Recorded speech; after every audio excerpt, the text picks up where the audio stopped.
This is Mike from Custom Cruisers UK. Here we are. You want to make Yamaha Stryker or whatever bike you've got go like hell. This is your best option. You get a slip-on muffler or a full system in the case of the Stryker. This here is your Fi2000R. This is your tuner. Okay, fully adjustable low, medium and high throttle settings. Basically got lights in here, you've got red, amber and green, so you can tune it yourself. This works on the closed loop system, so that means that you can know yourself if it's running right. And as it says, it's the best damn fuel tuner on the market. There's also the fully adjustable PowrFlo as well, which technically is even better still. That you don't even have to turn any knobs. But these come preset for set bikes. And this particular system as well gives you masses of power. This particular thing is what they call the PowrFlo Cobra air filter. This is a black for the old Stryker. Also available in chrome for your normal bikes. Basically, you bolt this bracket onto the bike. Here's your strut to hold it. You know, your steady, your support. So basically that goes on the bike like this. Where are we? Yeah, that will go on like that onto the bike.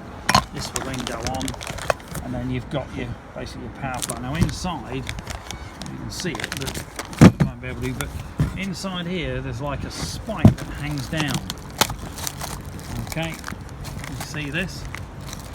So what happens is the air comes in here through this can filter, hits this, and then basically gets diverted down this sort of spike thing. As it gets thinner, it will speed the air up on the way in. Now the XVS13 and the Strykers are a dual throttle body, so you need this big hole. Now some of the cheaper hypercharger kits you can buy only have a single. Now as you can see, this is what you need. This is a proper CNC billet one. This is your Cobra PWR-FLO. Some of the Kiriakins only use a single hole hypercharger. Okay, so you are actually getting a lot less air in, which means you're going to get a lot less power. If you're interested, give us a bell, 01773835666, www.customcruisers.com, or the new site customcruisers.eu. Very good site. You can register and get discounts, and it's a much more pleasurable experience than the old one. So if you're interested in any tuning bits, Cobra parts, etc., give us a bell. Thank you.